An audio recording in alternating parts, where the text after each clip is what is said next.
Well, in a way, she's let you off the hook.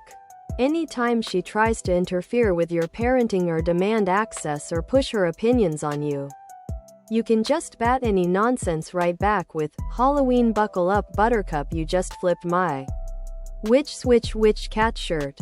So why does it matter what you think now?" Quote, "My first thought is that if she won't love all her Halloween buckle up Buttercup, you just flipped my which cat shirt. Tank top, V-neck, sweatshirt and hoodie. She thinks the mighty creator of the universe, who made black holes and suns and planets, fish and animals and people, can be thwarted by you? If you're that powerful, I would think Halloween buckle up Buttercup, you just flipped my which cat shirts." So she just flat out told us when we picked up our children, "You better not be asking for fertility help from a doctor. You're a woman. You're other product."